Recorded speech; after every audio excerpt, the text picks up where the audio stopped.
ครั้งเย้หลังจากอยู่จริงมา3 เดือนเต็มค่ะ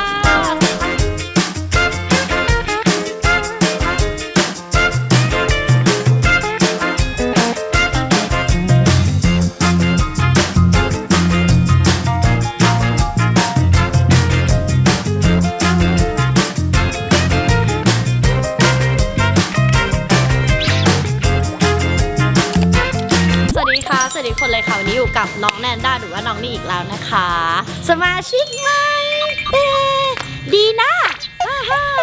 หลังจากที่ทำคลิปไปเนาะครั้งที่แล้วอะโฮมทัวร์ได้มาอยู่บ้านแล้วนะคะคืนแรกเป็นไงอะไรยังงุยเนาะต่างๆนานาแล้วก็รวมจบโฮมทัวร์ไปแล้วเรียบร้อยหลายคนก็ชมมาบ้านสวยมากขอบคุณนะคะจริงบ้านหลังนี้ก็คือหมดไปเยอะจุกไปมากเจ็บไปเยอะเหมือนกันนะคะแต่แล้วทั้งนี้ทั้งนั้นเราเป็นชะนีตัวน้อยเนาะอยู่บ้านคนเดียวก็เหงาอะไรก็เหงาก็เลยไปมีลูกสาวมีลูกคนที่1นะคะไม่พอกลัวลูกเหงาเหมือนแม่ไงก็ไปเอาลูกคนที่2มานะคะก็เคยเปิดตัวน้องดีน่าด้วยค่ะดีน่าไหวไหมลูกเงาโอเคเดี๋ยวพาไปดูว่าอยู่3 เดือนเป็นไงก็เป็นอย่างเงี้ยค่ะก็เป็นอย่างเงี้ยค่ะอะไรใหม่ๆเขาบอกจริงๆแล้วผิดห่วงจุ้ยขั้นรุนแรงเลยนะว่าตากผ้าหน้าบ้านเนี่ยมันจะแบบเหมือนไม่เลิศอะไม่เลิศสุดอะไรเงี้ยแต่จริงๆแล้วอะคือมันแค่ไม่สวยงามต่อหน้าบ้านเราเฉยๆแต่เป็นว่าไม่เป็นไรฉันเห็นคนเดียวกับเพื่อนบ้านไปเดี๋ยวเข้าไปดูในบ้านกันเลยค่ะว่ามีอะไรบ้างมีอย่างหนึ่งที่เปลี่ยนไปจากมุมหน้าบ้านนะคะถ้าเกิดใครเนี่ยสังเกตดีๆก็จะรู้ว่าตรงนี้เปลี่ยนเป็นมุมมูไปแล้วเรียบร้อยก็คือว่านำพระแม่ธรณีนะคะมาตั้งอยู่ตรงหน้าบ้านโซนตรงนี้นะคะเพื่อรับสิริมงคลทั้งหลายทั้งปวงบังเกิดขึ้นกับตัวน้องแนนนะคะนี่ก็คือมูโดยแท้จริงเนาะส่วนตรงมุมสวนเนี่ยก็คือบอกได้เลยตั้งแต่อยู่มาเนี่ยก็ไม่เคยทำสวนอีกเลยทำ1 ครั้งท้วนคือจริงๆนะดูไม่เป็นว่าอันไหนคือหญ้าอันไหนคือไม้เลื้อยหรืออะไรคือตั้งแต่วันที่เขามาทำสวนนะก็พยายามบอกเขาแล้วว่าอะไรที่มันไม่ต้องดูแลอะไรที่มันไม่ต้องแบบโฟกัสมากอันนั้นแหละอยู่ในสวนน้องแนนได้เลยเนี่ยคือจากตอนแรกนะมันก็จะเป็นพุ่มสวยๆน่ารักใช่ปะตอนนี้ก็คือชิโดชิเดส่วนมุมตรงนี้ถามว่าทำให้พี่นัทนั่งอ่านหนังสือไม่เคยมาเลยอ่านตอนไหนชามใหม่หลายบาทนั่นเองหลายบาทจริงๆตรงนี้มันจะมีเบาะนะคะทุกคนอย่างอินเสิร์ตที่ขึ้นไว้ให้จะเป็นเบาะแบบนี้เนาะแต่ว่าเมืองไทยเป็นเมืองร้อนตัวเบาะตัวนี้เนี่ยคือมันโดนแดดโดนฝนโดนอะไรอย่างเงี้ยมันก็จะแตกหรือมันจะเน่าได้แล้วมันก็จะเกิดเชื้อราเกิดต่างๆนานาเอาเป็นว่าวิธีการง่ายคือไม่ปูมันเลยนะคะแล้วถามว่าได้มานั่งตรงนี้ไหมพูดจริงๆนะไม่ต้องทำให้พี่นัทนั่งหรอกน้องแนนอะ3 เดือนอะมาตรงเนี้ยแค่ถ่ายรูปเพราะว่าตรงเนี้ยจะเป็นจุดที่แสงสวยมากเนี่ยอย่างที่ทุกคนเห็นคือแสงมันสวยแนนมาแค่ถ่ายรูปแนนก็กลับเข้าบ้านเพราะว่ามันร้อนพอเข้าบ้านมาแล้วนะคะก็จะเจอจุดแรกเลยนะคะจริงๆชอบจุดนี้มากเพราะว่าเพิ่งสร้างสรรค์ขึ้นมาใหม่ล่าสุดให้เป็นมุมถ่ายรูปอีก1 มุมนะคะก็คือสะท้อนกับกระจกแบบนี้ก็เซลฟี่หรือว่าเวทเช็คตัวเองก่อนออกจากบ้านนั่นเองค่ะแบบเต็มตัวแบบนี้ไปเลยเนาะแล้วก็ตรงเนี้ยไฟกระเทยถูกใจสุดๆแล้วก็เข้ามาตรงนี้จะเป็นห้องน้ำแต่ห้องน้ำของแนนจะมีความเมจิกนิดนึงติดเครื่องตัวนี้คือเราเป็นไฮเทคแบบโลกอนาคต AI เกินเข้ามาปุ๊บเปิดไฟให้อัตโนมัติแต่จะอยู่ได้แค่1 นาทีเกิน1 นาทีเดี๋ยวจะปิดให้นี่ปิดแล้วเพื่อนอะเคยมาบ้านแล้วบอกว่าเหมือนมึงแบบรีบไล่แขกอะอย่าให้อยู่ในห้องน้ำนะห้ามปลดทุกนานแต่จริงๆไม่ใช่เป็นระบบแบบว่าความไฮเทคของที่บ้านที่ชั้นค่ะแล้วความไฮเทคกว่านั้นในห้องน้ำน้องแนนก็คือเดินเข้ามาปุ๊บฝาตรงนี้จะเปิดให้ทันทีเหมือนแบบเวลคัมปัสสาวะได้เลยอันนี้นั่นดีไซน์เองทั้งหมดแบบหาอินสไปร์เองเลือกโทนสีเองทั้งหมดแล้วก็แม้กระทั่งกระจกหรือตัวอ่างนะคือคิดเองหมดเลยแบบโคมไฟคือว่ามันจะต้องแมทกันอะไรแบบนี้มันจะมีความหวานแล้วก็จะมีความแบบเด็กๆผสมอยู่แล้วก็แต่ก็ยังมีความแบบแกลมขึ้นมาหน่อยด้วยความที่เอาสีดำมาตัดกับสีทองด้วยแล้วก็สีชมพูแล้วก็มาอีกโซนหนึ่งคือโซนตรงนี้ที่จัดฉากไว้เรียบร้อยนะคะจริงๆตอนแรกตรงเนี้ยเดิมเลยนะจะเป็นโต๊ะกินข้าวแบบโต๊ะเล็กๆโต๊ะสีขาวอะไรเงี้ยแต่แนนรู้สึกว่าเหมือนมันเป็นมุมแสงไม่ถึงอะถ้าเกิดจะถ่ายรูปหรือจะทำอะไรจริงๆแล้วแบบพอมาใช้งานจริงๆอะมันยังไงต้องจัดไฟต้องมีไฟนู้นไฟนี้ไฟนั้นอะไรเงี้ยก็รู้สึกว่าเฮ้ยงั้นเอาพร็อพที่เรามีในบ้านอะมาทำให้มันครีเอทให้มันสวยก็เลยจะเป็นแบบนี้ส่วนตรงนี้ก็คือเป็นฟิลโมเมนต์แบบเหมือนเดินลงมาแขวนของแขวนกระเป๋าแขวนอะไรก่อนอะไรเงี้ยค่ะก็จะอยู่ตรงนี้แล้วก็หรือเราจะนั่งถ่ายรูปอย่างนี้ เนี่ยพอหน้าถ่ายรูปมันเหมือนมีดงดอกไม้แล้วก็ฉากเนี้ยสรุปที่ทำมาได้เลื่อนออกมาเฉพาะแค่ตอนถ่ายรูปจริงๆเพราะว่าถ้าชีวิตประจำวันอะทางเข้ามันแคบเกินก็ฉะนั้นก็ยังจำเป็นต้องเปิดอยู่ทุกครั้งที่เวลาอยู่บ้านแล้วก็เดินมาถึงโซนนี้จริงๆตอนแรกตรงนี้มันเป็นเปล่าโล่งๆเพราะว่าพี่นัทขอไว้ว่าเฮ้ยจริงๆแล้วเวลาส่องเดินลงมาจากบ้านอะแกควรจะส่องกระจกตรงนี้อะไรเงี้ยแบบเพื่อรีเช็คร่างกายอะไรเงี้ยแต่พอเราแบบเฮ้ยมันโล่งไปอ่ะบ้านเรามันดูแบบโล่งตาแนนก็เลยเอาตู้เตาผิงนี้นะคะมาตั้งอยู่ตรงนี้ก็เลยทำให้แบบทุกครั้งเวลาเดินเข้าบ้านมาวางกุญแจหรืออะไรอยู่ตรงนี้หรือเวลาเราแบบเช็คอัพหน้าเราอะไรเงี้ยก็วางโทรศัพท์วางกระเป๋าไว้ตรงนี้ได้ก็ถือว่าเป็นอะไรที่เก๋ๆและเลิศได้อยู่ค่ะเอาตรงคือแบบว่าปกติอะดูบ้านคนอื่นอะก็รู้สึกว่าเฮ้ยทำไมเขามีที่นั่งเยอะจังวะแบบตรงนี้ก็นั่งอีกแล้วตรงนี้ก็นั่งอีกแล้วตรงนี้ก็นั่งอีกแล้วห้องรับแขกนั่งเยอะมากพอมีบ้านจริงเราเพิ่งรู้ว่าเฮ้ยจริงๆเราต้องมีเก้าอี้เพื่อรับรองคนเยอะมากทำให้เราเป็นการปรับแพทเทิร์นของบ้านแนนเป็นอย่างนี้นะคะเริ่มจากตรงนี้ก็คือจะเป็นโซฟาที่ไว้นั่งเล่นกับลูกคืออันเนี้ยแบบทำมาเพื่อนั่งกับลูกจริงๆเพราะว่าแบบไม่อยากให้ลูกอะกระโดดขึ้นโซฟาเพราะเดี๋ยวขาจะเสียสะโพกจะพังอะไรอย่างงี้ใช่ปะเราไปอ่านมาเนาะเราก็รู้สึกว่าเฮ้ยถ้างั้นเรานอนตรงนี้แล้วก็เล่นกับเขาอะไรอย่างงี้ได้เลยแบบทันทีทันใดอะไรเงี้ยแล้วก็ตัวนี้คือนุ่มมากอุ๊ยอันนี้ขอไม่โฟกัสได้ปะเหมือนท่อนสูงละกันนึกเป็นท่อนสูงอ่ะอันนี้คือไม่ได้ซื้อใหม่แต่ย้ายจากตรงนู้นมาไว้ตรงนี้เพราะว่าจริงๆแล้วเนี่ยคือตั้งแต่แพลนเดิมว่าโซฟานี้ต้องอยู่ตรงนี้เพราะว่านางสามารถกางออกมาได้แบบเป็นเตียงนอนได้อะไรได้นะรู้สึกว่าเฮ้ยมันเหมาะที่จะอยู่ตรงนี้ตรงที่แบบทีวีเราพอดีอะไรอย่างเงี้ยเชื่อไหมว่าคำถามเนี้ยคนถามมาเยอะมากว่าแบบพี่นันเก็บเงินยังไงทำไมถึงแบบมีเงินที่จะมาซื้อบ้านได้ซื้อของได้ซื้อของชิ้นใหญ่ๆได้หรือว่าเป็นทรัพย์สินอะไรใหญ่ๆได้อะไรเงี้ยจริงๆก่อนหน้านี้ต้องบอกว่านันเป็นคนเก็บเงินไม่อยู่เลยคือแบบไม่อยู่เลยจริงๆทุกคนเพราะว่านันเป็นสาวช้อปปิ้งกระเป๋าเงินรั่วคือไปดูดวงที่ไหนคือต้องพูดเรื่องจริงไปดูดวงที่ไหนเพราะบอกว่าเงินรั่วไหลหมดหาไม่เอาเลยก็หายหมดฉันใส่แหวนแล้วใส่แหวนอีกกันรู้แล้วกันรู้อีกแกหรือต่อให้ไปสักลายมือใหม่ฉันก็ยังช้อปปิ้งไม่หยุดไม่หย่อนอยู่ดีจนสุดท้ายนะรู้จักการลงทุนวันนี้นะคะนันจะมาบอกเคล็ดลับการเก็บเงินล้านไม่ไกลเกินตัวค่ะทุกคนเพื่อนเคยได้ยินไหมเวลพัทที่อยู่บนเคพัทของธนาคารกสิกรไทยไหมคือตัวนี้นะเขาจะช่วยระวางแผนเรื่องของการลงทุนจะมีแนะนำนะกองทุนที่เหมาะสมกับเราและคือการลงทุนในกองทุนเนี่ยจะสามารถทำให้เงินเก็บของเรางอกเงยจะลดระยะการเก็บเงินของเราน้อยลงเอางี้ยกตัวอย่างง่ายๆเห็นภาพเลยนะถ้าเกิดเราอยากได้เงิน1 ล้านบาทเราเก็บเงิน 10,000 บาททุกเดือนนะทุกคนต้องใช้ระยะเวลาทั้งหมด8 ปี 5 เดือนคือแบบมันเป็นเงินเก็บเงินนิ่งเงินนอนเงินฟีดไว้เลยแบบอยู่อย่างนั้นนะ8 ปี 5 เดือนทุกคนที่ไม่ทำอะไรเลยแต่ถ้าเกิดเราเริ่มลงทุน 10,000 บาทครั้งแรกทุกเดือนด้วยแผนการลงทุนระดับความเสี่ยงต่ำคือคาดว่าเราจะได้เงินล้านนะโดยใช้เวลาลดเหลือ7 ปี 6 เดือนแต่ยังไม่หมดบางคนชอบแบบขอเร็วกว่านี้พี่แนนขอฟาสต์หน่อยก็เป็นระดับความเสี่ยงสูงคือด้วยเงินลงทุนเริ่มต้นและก็ลงทุนเงินทุกเดือน10,000 บาทเท่าเดิมโดยที่แบบโอกาสที่เราจะได้เงินล้านใช้เวลาน้อยสุดๆ6 ปี 10 เดือนอันนี้คือการยกตัวอย่างแต่ว่าหลายๆคนก็คงจะบอกว่าเฮ้ยแล้วเวลพัทใช้งานยังไงมีระบบการทำงานอะไรบ้างเดี๋ยวแนนพามาดูเอางี้ก่อนอื่นเลยทุกคนต้องถามตัวเองก่อนว่าจะลงทุนเพื่อความมั่งคั่งหรือจะลงทุนเพื่อเป้าหมายอย่างแนนลงทุนเพื่อเป้าหมายซื้อบ้านคือโดยที่แนนวางวงเงินไว้เลยว่าแนนเป้าหมายของเราคือเท่าไหร่แล้วจากนั้นที่เราตั้งเป้าหมายเสร็จแล้วทางระบบค่ะเขาก็จะประเมินค่าออกมาว่าแบบเฮ้ยเราต้องใช้ระยะเวลาเท่าไหร่หรือว่าประเมินประมาณไหนออกมาเนี่ยคือระยะเวลาต่างๆมันจะเท่าไหร่แล้วเขาก็จะแนะนำนะแล้วก็พร้อมปรับให้เราไปถึงเป้าหมายให้ดีด้วยคือเขาจะมีนักลงทุนที่เป็นมืออาชีพเลยนะคอยเป็นหูเป็นตาให้เราเนี่ยคอยมาบอกเราคือเราก็มีแค่หน้าที่นะทำตามระบบแบบแผนที่เขาบอกมาเอาจริงนะคือการลงทุนครั้งแรกหลายคนบอกโหพี่แนนต้องลงทุนเยอะแน่เลยหนูแบบไม่ค่อยมีเท่าไหร่หนูแบบยังเด็กอยู่หนูยังอะไรอยู่เอาจริงนะลงทุนครั้งแรก1,000 บาทก็เริ่มได้แล้วค่ะหรือว่า DCA เดือนละ500ก็ยังได้เวลพัสสมัครได้เลยผ่าน เคพัดด้วยตัวเองค่ะไม่ต้องไปธนาคารค่ะไม่ต้องมีเอกสารสามารถสมัครได้เลยทันทีค่ะแล้วคือที่มาเล่าทั้งหมดเนี่ยคือจะมาบอกข่าวดีค่ะเพราะเขามีโปรโมชั่นเพราะว่ารับเครดิตเงินคืนสูงสุด 1,000 บาทคือเมื่อสร้างแผนลงทุนกับเวลพัดใช่ปะและลงทุนรายเดือนหรือ DCA อะตามเงื่อนไขที่เขากำหนดตั้งแต่วันนี้จนถึงสิ้นเดือนนะคะวันที่31 มีนาคมนี้ค่ะ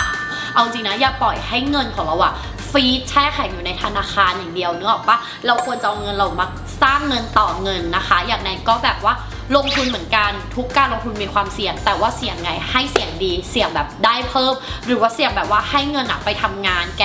passive income จะนึกออกปะเอาเนี้ยที่แนนกล้าลงทุนขนาดเนี้ยเพราะว่ากสิกรไทยเขาไม่หนีไม่หายจ้ะเขาอยู่กับเราจ้ะก็คือไม่ต้องกลัวเลยใครเนี่ยที่สนใจหรือว่าอยากรู้อะไรเพิ่มเติมเนี่ยก็ไปถามกระทางพี่ธนาคารกสิกรไทยได้เลยจ้าอ่ะและนี่ก็อีกหนึ่งวิธีที่ทำให้แนนเก็บเงินอยู่นะคะก็ว่าง่ายเอาเงินไปต่อเงินในการลงทุนต่างๆนานาเนาะแล้ววิธีที่2ที่แนนทำนะคะก็คือว่ามัดมือชงหักดิบเลยคือไม่ใช้เงินเลยนะคะอันนี้ก็คือเป็นวิธีที่ผิดนิดหน่อยแต่ว่ามันได้ผลค่อนข้างมากอดเปรี้ยวไปกินหวานอะไรอย่างเงี้ยค่ะแนนจะใช้วิธีนี้ด้วยเนาะแล้ววิธีที่3นะคะเนี่ยนะก็คือว่าเอาเงินเนี้ยไปลงทุนต่อยอดธุรกิจต่างๆนานาเพื่อเอาเงินปันผลกลับมานะคะแล้ววิธีที่4นะคะคือไม่เลือกงานไม่ยากจนอันนี้คือแนนจะบอกทุกคนตลอดเลยว่าแบบคือจริงๆที่เราขยันอะมันมีภาระหน้าที่อีกเยอะมากมายหรือว่ามีของหลายๆอย่างที่เราอยากได้อีกเยอะมากๆเนาะแนนก็เลยรู้สึกว่าอย่าหมิ่นเงินน้อยยังเป็นนายหน้ายังเป็นนาย affiliate ต่างๆหรือว่ายังขายของกระจุกกระจิกกระจิกอะไรอย่างเงี้ยค่ะคือต่อให้มันได้กำไร5 บาท 10 บาทจริงๆมันก็คือเงินอย่าบอกว่าตัวเองไม่มีเวลาทุกคนมีเวลาเท่ากันนะคะเพราะฉะนั้นแล้วก็คือว่าสู้ต่อไปค่ะและนี่ก็เป็นมุมนั่งเล่นนั่งดูทีวีนะคะแล้วก็นั่งกินข้าวด้วยคือจริงๆแล้วเนี่ยมุมเนี้ยทำมาเพื่อนั่งดูทีวีใช่ปะแต่ว่าใช้ชีวิตจริงๆเลยจริงๆเลยอะและนี่คือโต๊ะที่แบบไว้แบบแอปแต่ไม่แอปนะคะคือโต๊ะเนี่ยกินข้าวทุกเช้าถ้าใครดูปิ่นโตมาส่งแล้วก็จะเห็นว่าเนี่ยคือโต๊ะที่ฉันนั่งกินข้าวห้องกินข้าวจริงๆเอาไว้ทำอะไรทำงานเต็มไปหมดไม่ได้กินข้าวไม่ได้อะไรเอาไว้ถ่ายงานห้องนั้นเหมือนเป็นห้องสตูจริงๆอ่ะทุกคนเป็นแบบนี้ถึงเรียกว่าถูกต้อง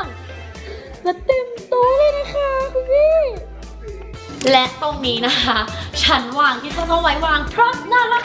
ของแต่งบ้านอะไรอย่างนี้ใช่ปะนี่มีแค่โซนเดียวนอกนั้นคือวางงานวางอะไรวางต่างหูวางต่างๆนานาเพราะว่าเวลาเราถ่ายงานเดินมานั้นก็แบบมาหยิบพร็อพหยิบอะไรอย่างเงี้ยได้เลยคือบ้านเนี่ยก็คือเป็นที่ทำงานที่สตูด้วยแล้วก็ไว้ที่เก็บของด้วยไว้ทำมาหากินคือเป็นการลงทุนที่หมุนเวียนเงินและงานเข้ามาเรื่อยๆค่ะเอาจริงนะคือฉันเป็นคนทำทุกจุดให้เก็บของได้แล้วจริงๆตรงเนี้ยก็คือเป็นตู้ใช่ปะแพลนแรกแพลนเดิมเลยอะตรงเนี้ยจะเป็นที่วางพระไว้แบบเปิดออกมาวางสวดมนต์ต่างๆนานาไปมามีคนทักบอกว่าเฮ้ยไหนๆแล้วอะเรามูให้สุดยก1ห้องให้เป็นห้องพักไปเลยอะไรอย่างงี้ใช่ก็เลยโอเคไปทำห้องพักให้เวอร์วังลังการแล้วตรงเนี้ยก็เลยว่าจะไว้เก็บของแบบของต่างๆของรีวิวของนู่นของนี่ของนั่นอะไรอย่างเงี้ยลุกไว้วางหมอนผ้าห่มเป็นไอเทมที่ดีที่สุดเพราะว่าอะไรเพื่อนมาบ้านบ่อยไหนน้องๆฝึกงานจะนอนที่นี่ก็คือเอาไว้ปูให้น้องๆทุกคนนะคะแล้วก็มาอีกโซนหนึ่งตรงนี้นะคะตรงนี้ก็เป็นรูปครอบครัวนะคะหลายคนบอกอยากเห็นหน้าคุณพ่อคุณแม่น้องแนนอะไรอย่างนี้แล้วก็น้องแนนกับพี่นัทนะคะตอนเด็กตรงนี้น่ารักไหมก็ได้มานะคะแล้วก็เป็นรูปวาดอันนี้ได้มาของขวัญวันเกิดก็ไม่รู้จะไปติดตรงไหนคือไม่รู้จะติดส่วนไหนของบ้านนะมันเหมือนเจ้าที่เกินถ้าเกิดไปติดอย่างเงี้ยมันเหมือนเจ้าที่ฉันก็เลยรู้สึกเอามาแอบไว้ตรงนี้ดีกว่าแล้วก็ตั้งไว้ต้อนรับแขกใครเข้ามาก็จะเห็นรูปครอบครัวของเราแล้วก็เป็นที่บ้านเนี่ยนะเป็นบ้านที่มีทิชชู่เยอะมากเพราะว่าอะไรตั้งแต่มีน้องหมามีลูกสาว2 คนขึ้นมาก็คือฉี่ไม่เป็นที่เลยใครรู้บ้างว่าวิธีการให้น้องฉี่เป็นที่ทำยังไงบอกหน่อยคือจะบอกว่าจ้างครูมาแล้วนะฉี่เป็นอยู่วันหนึ่งอยู่กับที่เป็นวันหนึ่งนอกนั้นคือเหมือนล้อหลอกแม่ก็คือฉี่เลี่ยราดไปทั่วไปหมดก็เลยทำให้บ้านเนี่ยนะมีทิชชู่เยอะมากและตรงนี้เนี่ยคือจริงทำมาเพื่อแบบไว้กินข้าวเช้าอะไรอย่างเงี้ยก็มุกตัวอีนั่งกันบานทำเป็นจริงแกเอาไปวางของทุกอย่างบนโลกใบนี้เดินเข้ามาบางปุ๊บว่างเนาะนี่มันต้องไว้อย่างเงี้ย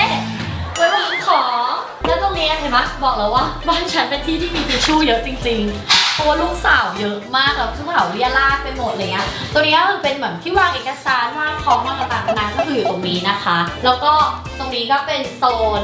อาหารของน้องๆคือด้วยความที่บ้านเนี่ยนะเอาไว้เป็นที่ทำงานด้วยก็เลยจะมีพวกขนมนมเนยต่างๆนานาเนี่ยเอาไว้ให้น้องๆฝึกงานได้ทานด้วยนะคะและนี่ก็คือมุมบ้านก็โดนเปลี่ยนไปเมื่อมีลูกสาวจับแยกอยู่เพราะถ้าเกิดเอาไว้ใกล้กันนางจะแง่งๆๆๆกันตลอดเวลานะน้องก็หลับไปแล้วดีน่าพร้อมยังโอเคและนี่คือโซนหลังบ้านจริงๆนะขอบคุณพี่นัทมากที่ให้เครื่องกรองน้ำมาคือแนนเป็นคนกินน้ำจากขวดมาตลอดคือแบบรู้สึกว่ากินเครื่องกรองน้ำแล้วกินไม่ได้เป็นดัดจริตด้วยตัวอินเนอร์จากจิตใจนะคะแต่ตั้งแต่แบบได้มาก็คือเนี่ยพอไปซื้อแก้วน่ารักไว้กินอะไรเงี้ยก็รู้สึกว่าเฮ้ยโอเคเลิศและนี่ก็คือโซนวางอาหารเตรียมอาหารต่างๆนานานะคะนี่อยู่บ้านน้องแนนเลี้ยงกองทุกวันแบบนี้เผื่อใครอยากมาฝึกงานเนาะพูดไปก่อนแล้วก็มีแก้ววายต่างๆนานาของใช้เนาะเยอะไปหมดแล้วตรงนี้โซนแน่นรุกโซนอาหารเสบียงเตรียมไว้ต่างๆและนี่คือโซนหลังบ้านอีกทีของจริงอยู่นี่จ้ะอยู่จริงอะไรจริงอยู่ตรงนี้จ้ะคือเป็นชนีเสื้อผ้าเยอะบอกแล้วว่าเก็บเงินไม่อยู่ชอบช้อปปิ้งทึ่งชอบช้อปปิ้งจริงแล้วก็ตรงนี้เป็นโซนครัวนะคะทำอาหารแม่ครัวเตรียมอาหารเรียบร้อยและนี่คือห้องข้างล่างนะคะที่ตอนแรกแนนทำไว้ว่าเป็นห้องต้อนรับแขกห้องคนนั้นนี่นั่นพออยู่จริงแกมันคือห้องไลฟ์สดเพราะว่าหลายๆคนก็รู้อยู่ว่าน้องแนนเป็นแม่ค้าฝากแบรนด์ใส่ใจด้วยนะคะฝากแบรนด์อินจิมี่ด้วยนะคะแล้วก็เร็วๆนี้กำลังจะมีผลิตภัณฑ์ออกใหม่อีกนะคะฝากไว้ด้วยค่ะแต่ไว้ว่านี่ก็เป็นโซนของใส่ใจทั้งหมดนะคะที่จะอยู่ตรงนี้เป็นแบบว่ารอไลฟ์สดรออะไรอย่างนี้นะคะแล้วนี่ก็จะเป็นโซนเครื่องสำอางทั้งหมดของน้องแนนอยู่ตรงนี้ค่ะคือต้องบอกก่อนว่าแนนเป็นคนที่มีโต๊ะเครื่องแป้งข้างบนนะแต่พอใช้งานจริงอะไรจริงอะเนาะแบบมันจะต้องถ่ายงานหรือมันจะต้องถ่ายคลิปหรืออะไรอะมันต้องอยู่ข้างล่างเว้ยเครื่องสำอางทั้งหมดของแนนก็เลยจะอยู่ตรงนี้เห็นปะบอกแล้วว่าเก็บเงินไม่อยู่ ก็เลยต้องมีการลงทุนเกิดขึ้นมาดูต่อค่ะแล้วตั้งแต่มีน้องหมาก็เลยต้องมีตัวกั้นตรงนี้ขึ้นมาเพราะว่าน้องซนมากขึ้นบันไดได้แล้วตามมาค่ะพอขึ้นมาแล้วก็เป็นโซนนี้นะคะจริงๆโซนตรงเนี้ยถามว่าตั้งแต่อยู่มานะถ่ายงานตรงเนี้ยใช้พื้นที่ตรงเนี้ยในการถ่าย2 ครั้งทวนเพราะว่ามันค่อนข้างที่จะไกลหมายถึงว่าอยู่ข้างล่างแสงถึงอะไรเงี้ยแต่พอมาใช้ชีวิตจริงๆแล้วตรงเนี้ยมันไม่ถึงนะ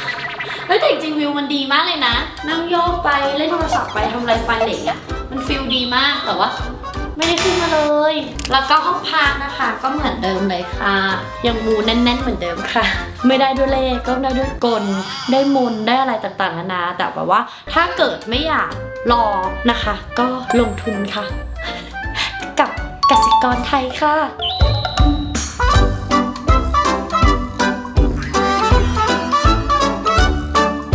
และนี่ก็คือห้องนอนของแนนนะคะขอไม่เจาะลึกได้ป้ะแต่เป็นว่าแผงตรงนั้นได้หายออกไปแล้วจากเหล็กแผ่นเดิมเพราะว่าอย่างที่เมาไปเนอะว่าฟีลลิ่งตอนนอนอ่ะมันเหมือน ติดอยู่ในลิกคุกอ่ะก็เลยคือเอาออกไปแล้วก็กลายเป็นการตั้งแบบนี้ขึ้นมาเป็นแบบเก๊ะเป็นอะไรเงี้ยก็เกิดประโยชน์มากขึ้นนะเพราะว่าแบบมันได้วางของได้อะไรอย่างงี้ส่วนห้องนอนน้องแนนจะไม่มีทีวีเพราะแนนรู้สึกว่าห้องมีไว้นอนก็คือนอนนะคะส่วนตรงนี้เป็นที่แต่งตัวของแนนนะคะก็ตู้เสื้อผ้าขอย้ำอีกรอบนึงว่ามี12 ตู้ไม่พอเสื้อผ้าใส่ไม่พอล้นออกมาถึงข้างนอก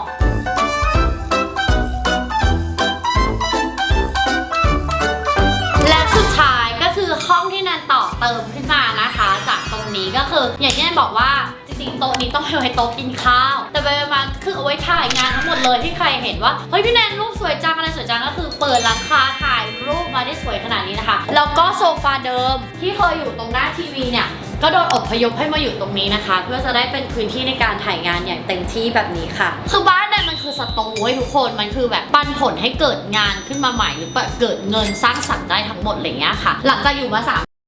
เปลี่ยนแพทเทิร์นบ้านไปหลายรอบมากแล้วก็คาดว่าถ้าอยู่ครบ1 ปีน่าจะมีการรีโนเวทบ้านแบบยิ่งใหญ่อลังการอีก1 ครั้งนะคะฝากติดตามกันด้วยแต่ว่าเนี่ยแนนก็มาจัดตรงนี้ให้เป็นพร็อพในการถ่ายรูปได้นะคะแบบนี้เลยเฟอร์นิเจอร์ทั้งหมดทั้งมวลของแนนอะถ้าใครเคยดูแกะ กล่องจีนนะคะก็จะรู้ว่าแนนอิมพอร์ตมาทั้งหมดจากประเทศจีนนะทุกคนมันก็เลยจะมีราคาหรือมีของอะไรที่มันจะแบบน่ารักจุกจิกมุ้งมิ้งหน่อยๆนะคะแต่ว่าต้องลุ้นเอาด้วยนะตามสภาพเพราะว่าแบบบางทีรูปสวยออกมาของไม่เลิศก็มีอะไรเงี้ยแต่บางอย่างก็ของก็เลิศก็มีก็แล้วแต่ละกันนะทุกคนแต่ก็อย่างที่บอกว่าแบบทุกการลงทุนมีความเสี่ยง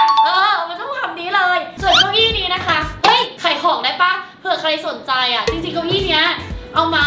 นั่งจริงอยู่ไม่เกิน4 รอบฟูกทุกอย่างยังหนายังอะไรอยู่เลยด้วยความที่แนนเปลี่ยนแบบบ้านไปแล้วเนาะอย่างที่ตอนแรกจริงๆเก้าอี้ตัวนี้มันจะต้องอยู่ตรงหน้าเคาน์เตอร์แต่ว่าพอใช้งานจริงอะไรจริงอะคือไม่ได้นั่งตรงนั้นเลยเพราะเรานั่งกินกับพื้นเรายังแบบติดความบ้านๆในตัวเราที่แบบนั่งกินกับพื้นมาทั้งชีวิตอะพอมีโต๊ะกินข้าวจริงจังอะไรจริงจังก็ไม่ชินอะไรอย่างเงี้ยก็ยังคงชอบนั่งกินกับพื้นอยู่ดีตัวนี้ค่ะก็เลยเนี่ยมาอยู่ตรงเนี้ยอยู่เป็นพร็อพอย่างเงี้ยใครสนใจนะขายให้เลย3 ตัว 3,000 บาทจากปกติคือราคาสูงกว่านี้มากเผื่อใครสนใจเนาะ DM เข้ามาได้เลยค่ะตามข้างล่างนี้เนาะเขาแอบแทรกขายนิดนึง